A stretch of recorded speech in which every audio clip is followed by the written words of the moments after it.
So, tatalakayin po natin ngayon ay go on unto perfection.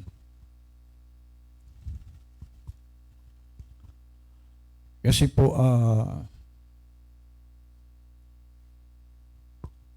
tayo po ay nasa Son of David.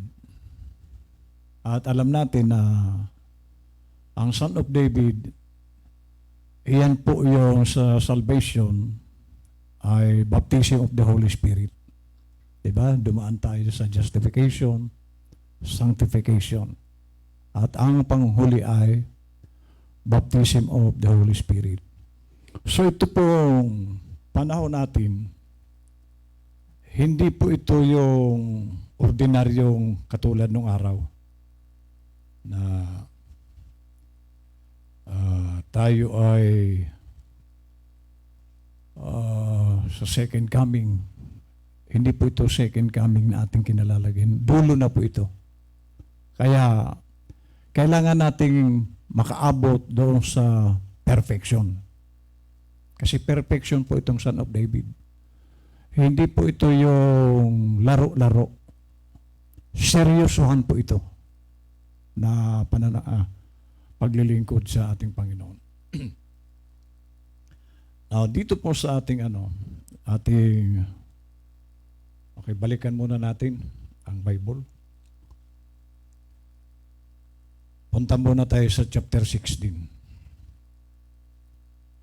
Sabi po dito, for it is impossible for those who were once enlightened and have tasted of the heavenly gift and were made partakers of the Holy Ghost and have tasted the good word of God and the powers of the world to come, if they shall fall away, to renew them again unto repentance, saying they crucify to themselves the Son of God afresh and put Him to an open shame. So makikita po natin dito na yung pong pag-atras, amen, hindi po ito makakalugod sa Diyos. Okay? Kasi alam natin, tulad ng lagi kong sinasabi, ang mensahe po naglalakbay. Paano kaya kung nanatili na lang hanggang? Kaya kung ang buhay ng isang Kristiyano hindi sumusulong, hindi umaabante, yung pa rin dati, questionably po yun na hindi nagbabago. Questionably po yan. Hindi siya sumusulong. Yung dati niyang ugali, yun pa rin dati. Amen. At iyan po ang hindi maganda sa isang tao na walang pag-abante. Amen? Okay, so dito po sa The Unveiling of God, 2:8-3. He did it in the Reformers, taken on a veil, until finally it come down through the Lutheran age, down through the other age, then finally it comes out into the complete. So, hindi po nanatili sa Lutheran. Alam natin, lumundag sa Wesley. And then, lumundag sa the Seventh Church age, Pentecost. So, nag-aabante. At nang dumating sa Pentecost, Laodicean, naging kompleto ang church ages. Sa church ages. Kompleto noon kasi dumating yung Laodicea. Okay. And then finally it comes out into the complete. Just before it comes, ayan. Bago dumating ang completeness, a prophet arises again. Amen? So, ibig sabihin, maaring ang propeta sa Laodicea, yun pa rin. Pero bumangon siya. Dahil mayroon siyang dala na bago. Kasi yan po ang Diyos. Laging bago. What it does, okay? It foreshadows the Word, showing back here, revealing what's been done. So ang revelation, hindi po pwede yung ngayon agad. ang revelation nangyari bago i-reveal. Parang obra maestra na noong natapos na may takip ito, i-reveal. Pero tapos na. So ang revelation po tapos na. Bago ihayag, tapos na. Ayan. What's been left off? That the church, bakit inire-reveal ito ng Diyos? Anong sabi niya rito? That the church will be not without understanding. Kaya inire-reveal ni Lord para magkaroon tayo, maunawaan natin kung ano ang ginawa ni Lord at ano yung mga plano pa niya. Okay. So, ibig sabihin, ang anak ng Diyos, naghahayag talaga ang Diyos. Amen. Okay. Then sabi niya, then, when this fades out, then, like John said, ayan, anong sinabi ni John? Si John, ano ito yung, John the Baptist. Ano sabi ni John? I must decrease, andiyan ba? Oh. Ano sabi niya? I must decrease, he must increase. So pag dumating ang kompleto, ang completeness, kasi bakit ito sinabi ni John? Nang nasa kulungan si John, nag-utos siya ng alagad niya. May mga alagad si John, at saka sikat na sikat si John sa panahon na yun. Kinikilala si John. So, noong nag-utos si John ng kanyang alagad, puntahan mo si Jesus Christ. Itanong mo kung maghihintay pa ako.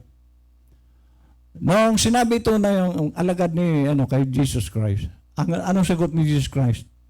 Sabihin mo kay John, ang bulag nakakakita, ang pipi nakakapagsalita, ang mga may sakit gumagaling. Hindi niya sinagot yung basta sabihin mo lang ito kay John. So nung marinig ito ni John, yun na, wala na akong ibang hihintay. Nandito na yung, wala na akong hihintayin. So alam natin na pugutan si John. Ngayon, ano ibig sabihin? Nung makita ni John na si Jesus Christ na pala yung kompleto, pinaka-completeness, I must decrease. So ano pong ibig sabihin nun? Sa isang Kristiyano, kapag nandiyan na sa iyo ang Panginoon, magdi-decrease ka sa buhay mo. Yung pagiging makamundo mo, yung pagiging ikaw lagi, di-decrease yun. At ang mag-i-increase, si Jesus Christ. Sabi ko nga sa inyo ito, laman, malaki, tuldok lang si Jesus Christ dahil hindi pa siya kilala. Pero nung nakilala mo, yung laman mong malaki, naging maliit. Si Jesus Christ hindi na lang tuldok. Hanggang sa nagpantay na kayo. Pareho na laki. Jesus Christ at ikaw. Pero habang dumadaan ang panahon, yung Jesus Christ ngayon lumalaki. Ikaw ganun na lang. Hanggang sa dumating yung panahon, si Jesus Christ na yung malaki, ikaw na yung tuldok na lang. Ang tanong, yan ba ang nangyayari sa atin? Na si Jesus Christ na ang malaki? O siya, yung pa rin dati na buhay? Na ikaw pa rin yung amo? Kasi dito sa malaki na si Jesus Christ, itong fellowship, hindi ka absent dito. Bakit hindi? Si Jesus Christ, itong kasama mo rito. Ba't mo nagagawang mag-absent? Gagawa ka ng paraan. Amen? Oh. I must decrease. So, yung laman mo, lumiit. Si Jesus Christ ng malaki. He must increase. Then all in all comes into Him. O yun. He is fully manifested. Ayun. He is fully. So, hindi na ikaw. Pag nag-increase si Lord sa'yo, hindi na ikaw magpapatakbo ng buhay mo. Hindi ikaw na susunod. Ano ka nyo? Okay. Now, Balikan natin yung Hebrews 5:14. But strong meat belongeth to them that are of full age. Okay, so ang pwede lang kumain ng mga karne o mga mensaheng malalalim, yung mga matatag na. Full age. Okay? Even those who by reason of use have their senses, yung senses, have their senses exercised. Saan? To discern both good and evil. So yung ating mga senses, gumagana para makita mo ang tama o mali. Hindi ka na yung dati na bahala na. Ano, hindi ganoon. Merong wisdom ang isang Kristiyano. Alam mo kung ano, kaya nga sabi nga ng ni Paul, pag nandiyan sa iyo ang Holy Ghost, hindi ka na kailangan turuan. Kung nandiyan sa iyo ang Holy Ghost, tuturuan ka pa ba magsimba? Tuturuan ka pa ba na, magdalo ng Friday? Hindi ka natuto. Lahat, alam mo. Kung nandiyan ang Holy Ghost. Pero kung laman, bali, wala ito sa iyo. Kasi laman ang kami, mas malaki pa yung laman kaysa kay Jesus Christ. Tuldok pa rin si Jesus Christ doon. Pero kung silod na ang malaki, hindi mo ito pababayaan na oras na ito. Tuturuan ka pa ba mag-tithes? Kasi may mga, ewan ko kung Kristiyano man sabi yun, pinagnanakawan si Lord, hindi po Kristiyano yan. Kung totoo, kung yan si Lord na malaki dyan, hindi na yan tuturuan. Magpapakita yan kay Lord na mapasaya niya si Lord. Amen. Ay, ito. Therefore, leaving the principles of the doctrine of Christ, let us go on unto perfection. Ayan, yan ang pamagat nito. Saan ba tayo patungo? Iwanan na yung mga fundamental na aral. Hindi naman inaalis natin kasi kung wala naman yung mga fundamental, hindi tayo natuto. Doon tayo dumaan. Pero ibig sabihin dito, umabanti ka naman. Not laying again the foundation of repentance from dead works and of faith toward God, of the doctrine of baptism and of laying on of hands and of resurrection of the dead and of eternal judgment. And this will we do, if God permit. For it is impossible for those who were once enlightened and have tasted of the heavenly gift and were made partakers of the Holy Ghost. Ano pong ibig sabihin? It is impossible to walk away from the truth if you have the Holy Ghost. Hindi mo pwedeng talikuran ang third coming. O bakit maraming umatras sa third coming? Kasi walang Holy Ghost doon. Kasi kung may Holy Ghost yun, lalong umaabanti yun. So, it is impossible to walk away from the truth. Ayan. Who were once enlightened and have tasted of the heavenly gift and were made partakers of the Holy Ghost. Paano mo iiwanan yan? Meron tayong kasama sa nakarating pa tayo doon. Nakarating din dito yon. Umatras, nasa second coming uli. O yung isang, kasama pa natin sa Baguio. Nagpastor din. Umatras. Ngayon sabi ng ang pag-atras, tanda yan walang Holy Ghost. Kasi ang Holy Ghost paabanti. At maging sa ating buhay, kung hindi tayo umaabanti, yan? Questionable yan. May Holy Ghost kaya dyan? Bakit hindi umaabanti? Yung pagkatao niya, yan pa rin yung dati niya eh. Walang pag-unlad. Yun pa rin. Ang Holy Ghost, umaabanti yan. At lagi siya, sabi niya? Once we have this revelation of Jesus Christ, these things that we believe are the very fundamentals of the gospel to one of strong meat and full age.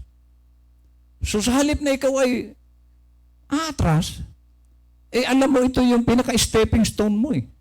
Paakyat. Pasulong. Amen. Oh. Sabi niya, for it is, and have tasted the good will of God. Amen. Now, sabi po rito, Luther was the blade.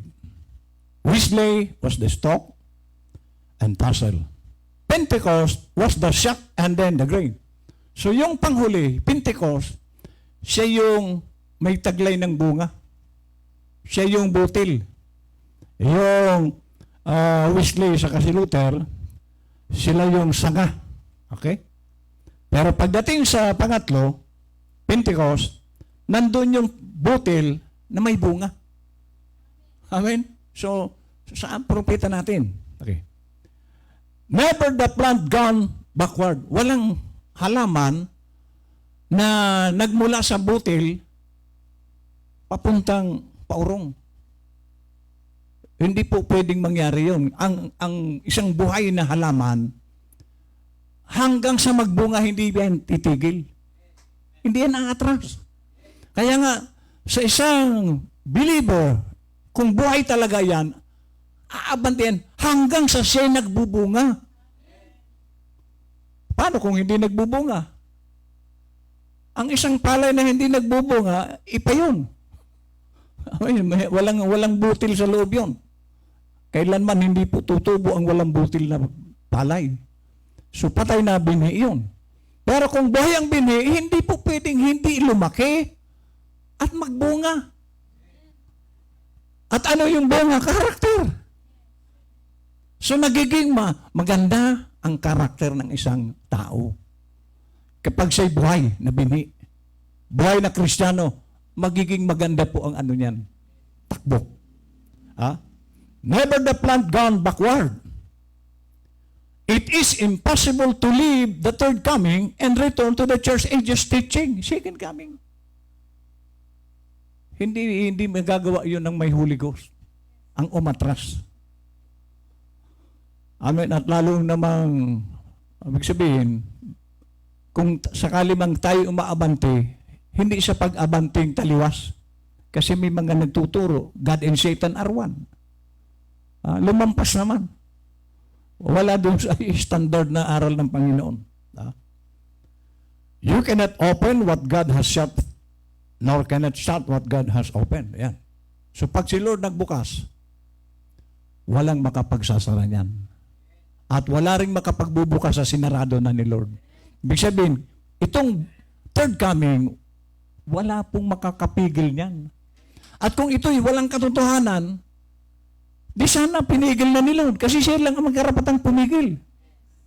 Pero bakit umaabante? Kasi si Lord, binuksan niya yan, walang makakapagsara niyan. At yung sinarado niya, alin yung sinarado niya? Church ages. Amen? Hindi na po yan para sa Kristiyano ngayon. Sarado na yun. Amen? So, ibig sabihin, kapag nagsarado na si Lord, tayo, hindi na tayo po makabalik doon. Okay. It is impossible to turn away after tasting the wonderful words. Okay? Paano mo basta-bastang kalilimutan yun? Alam natin, yun ang nagpapalakas sa atin. Paano mo yung tatalikuran? Okay? Sabi niya, my soul hath no pleasures to them that draw back. Hindi magiging masaya si Lord kapag umatras tayo. Sige lang. Lumawa itong nangyayari. Kasi ito po ay hindi po sa ang Diyos po nagtitesting. Ano ang magiging mo sa nangyayari ngayon? Ako para sa akin, lalo lang ako lumalakas eh. Kasi nakikita ko na lahat ng sinasabi ni Lord totoo. Kasi word niya itong Bible. Ngayon, kung ikaw sa mga panahong ito, pinanghihinaan ka, ay ba may mag-isip-isip ka, taga saan ka ba? Kasi ang isang taga roon, hindi po yan nag-aalala. Hindi po yan, sino Sino ang nakasulat yan? Sino ang pipigil yan? Binuksan na ni Lord yan. Sino ang pipigil? Sino ang magsasarado itong mga nangyayaring ito? Na ngayon, nagbubuksan na. O, paano mo yan kukontrahin? So, dapat magsaya tayo dahil alam natin na yung salita ng Diyos totoo nangyayari ngayon. Ang kailangan lang ngayon, yung pangako niya, oh Lord, dito na lang ako sasandal sa salita mo. Na hindi mo kami pababayaan. O, tapos na problema mo. Pero kung nakita mo yung mga kaganapan ngayon, taranta ka na. Pati paglilingkod mo, apektuhan yan. Kasi isipin mo, malayo. Magagasolina na naman ako kasi lagi ka sa gasolina nakatingin. Amen. Huwag kang titingin yan. Ang tingnan mo si Lord, lagi may laman yan. My soul hath no pleasures to them that draw back. Ito po sa there's a man here that can turn on the light. 162. Yan. Yesterday's yung nakaraan. Luther's mana, yung word, yung mensahe ng panahon ni Luther. Would not work for Methodist. Kasi Methodist, Wesley, hindi na uobra yung mensahe ni Luther, justification, nung dumating si Wesley. Hindi mo yun magagamit. Pero pwede mo itong, halimbawa, nangangaral ka, ituturo mo, ito yung aral ni Luther. Pero, iba yung mensahe na ni Wesley, kasi yun ang salvation sa panahon ni Wesley. Okay, sabi niya, Methodist mana would not work for Pentecost. So yung Methodist naman, nung dumating si Brother Branham, hindi na rin uobra. Kasi may dumating na bago. Okay? Pentecostal mana will not work for today. Ayun, kung ito nababasa ng mga second coming, na meron palang mensahe ngayon na hindi na uobra yung Laodicea. O, nababasa ba nila ito? Hindi na niya gagana yan ngayon. Yung church ages, hindi na yan gagana ngayon. Nabanggit niya yung today. Bakit? Kasi may mensahe po talaga ngayon. Bukod doon, kasi sinarado na ni Lord yun eh. Yung church ages. So meron na ngayon. Pentecostal manna will not work for today. See what I mean? Every day it come, day by day. Fresh. And so has it through the church ages. So, araw-araw pala, may bago. Ano yung araw-araw? Bawat may mensahe, bawat panahon. So, sinarado na ni Lord yung church ages.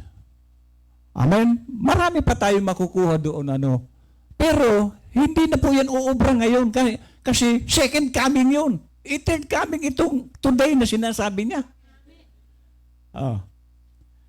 Luther's manna was the message of justification, which the message was the manifestation of sanctification. Pentecostal was the restoration of the gifts.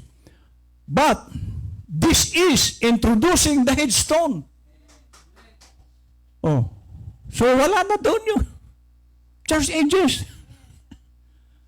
Kaya nga nakakapanghinayang din sila dahil ang kanilang mensahe, propeta rin.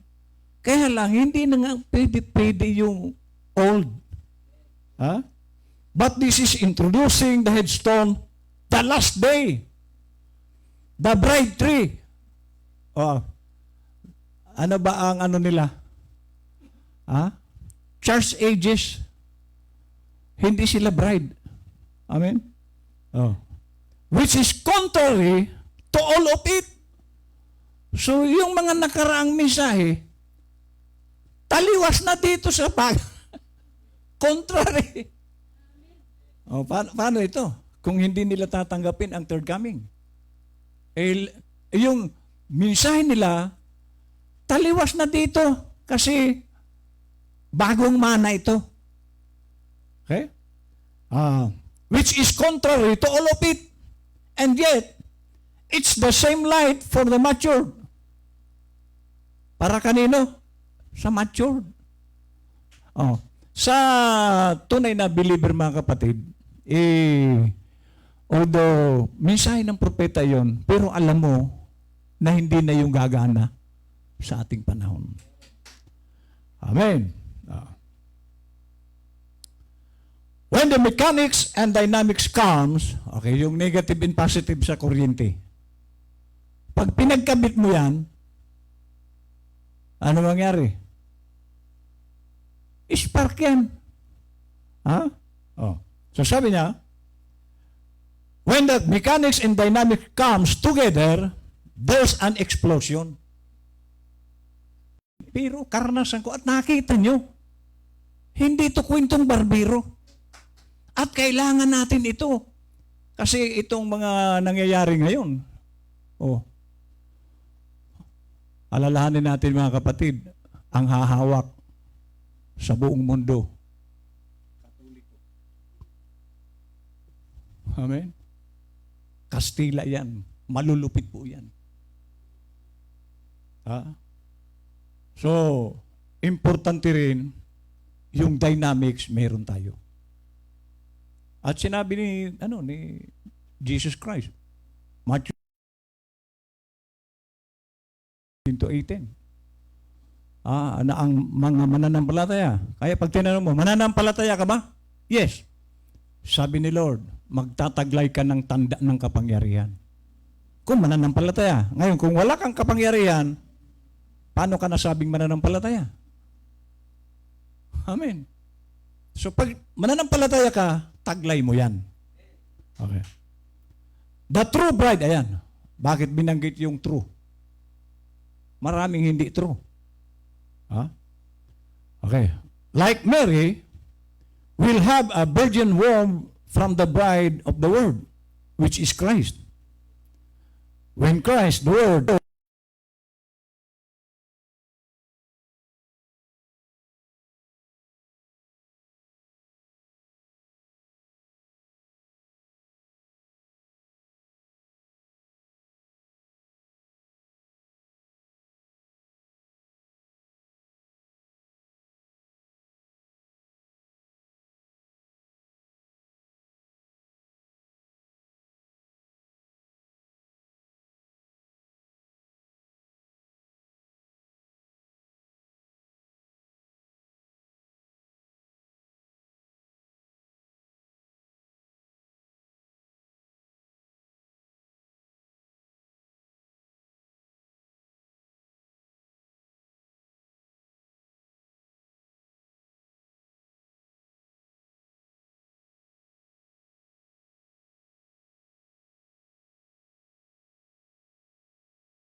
But they that know their God in that day shall do exploits. And the prince of the Lord and daughters of Zion, which has escaped, will be beautiful in the sight of the Lord in that day. Tayo yun. Isaiah prophesied it. Tanong, where you at? What's the matter, people? Nasaan ka? Kasi palala daw ng palala ito. Ang rejection. Kanina nga, may kausap na si Brother Felix. Sasama rito. Nawala.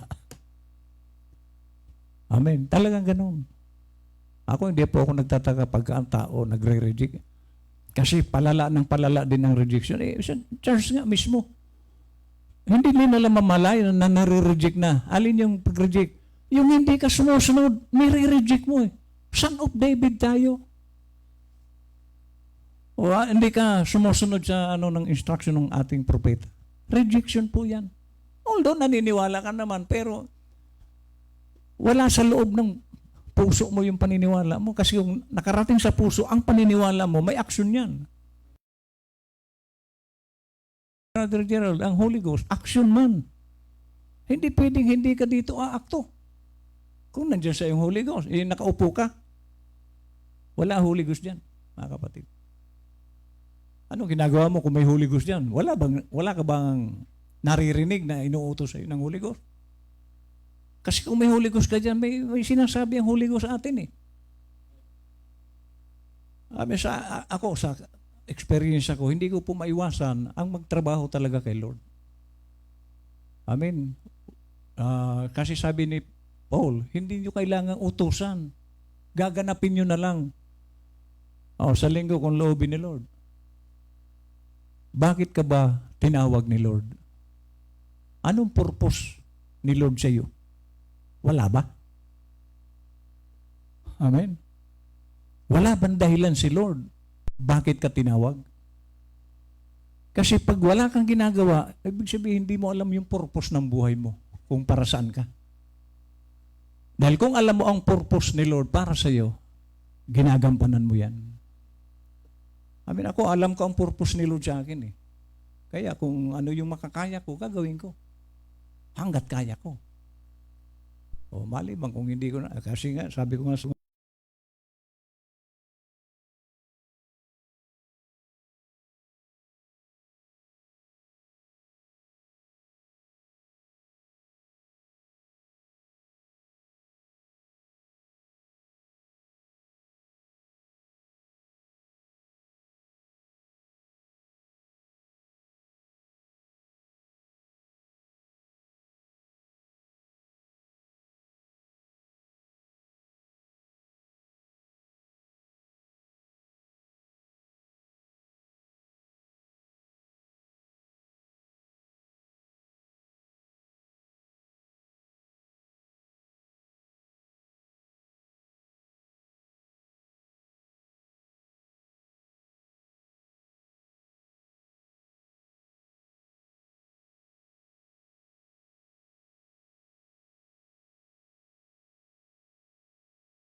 God bless.